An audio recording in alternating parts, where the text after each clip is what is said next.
Hello, everybody. Ben Johnson has been busy filling out his staff. He's already got six assistant coaches. We're going to go through each of them with you today. Number one's DC Dennis Allen.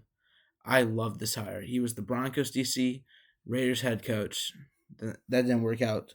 He went back to being the Saints DC, got promoted their head coach after Champagne left, and that didn't work out too. But he's been a great defensive coordinator. Uh, and he brings a head coach experience to the staff, which is something that I think for a first time head coach like Ben Johnson, that could be very useful. Even though he's been a failed head coach, he still knows what it's like to be a head coach. And another benefit to him is if he works out, you're not going to lose him to another team. How many defensive minded coaches get a second chance, let alone a third chance to be head coach? I think he could be your like Steve Spagnuolo. Not that he's as good as Steve Spagnuolo, but he's not leaving anytime soon. For OC, we got Declan Doyle. Now, this one came a little out of the blue. He was the Saints offensive assistant for 3 years and then the Broncos tight end coach for the last 2 years. And he's only 28 years old. He's the youngest coordinator in the NFL.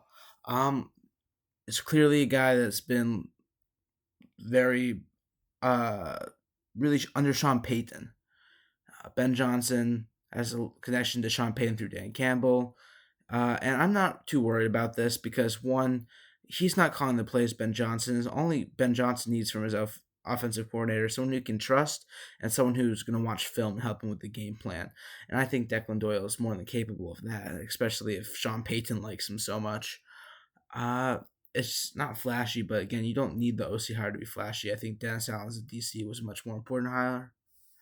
And for special teams coordinator, keeping Richard Hightower, been the Niners and Bears special teams coach, was our special team coach last year. He had a top 10 unit in 2024. So I think it's a fine move.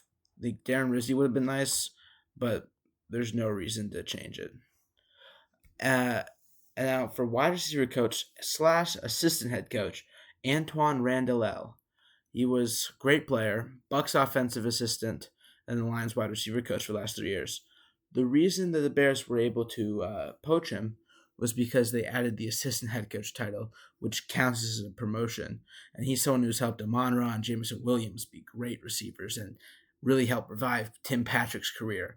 So I think this is the exact guy I want to work with, Roma Dunze. I think he's an amazing hire. Clearly someone Ben Johnson trusts, and to give him your wide receiver coach, that's amazing.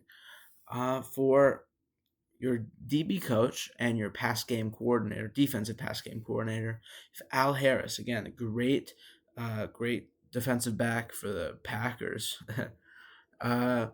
He was the Chiefs CB coach before going back to FAU.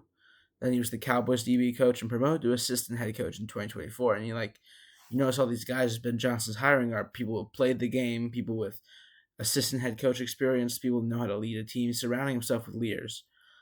He made corners like the likes of Deron Bland and Trayvon Diggs, two first-team All-Pros. I really like what he could do with our talented young cornerback room. Jalen Johnson obviously is a great corner. Kyler Gordon's looked good. And Tyreek Stevenson. I really hope he can get Tyreek Stevenson in line. Tyreek Stevenson enrolled in this performance center. I forgot exactly what the name was, but where Malik Neighbors and a lot of other DBs and wide receivers go. And it was at the recommendation of Al Harris.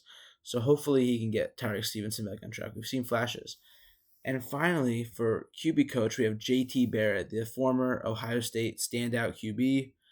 He was the Lions offensive assistant in 2022 and the assistant QB coach in 2023-24. He's 30 years old.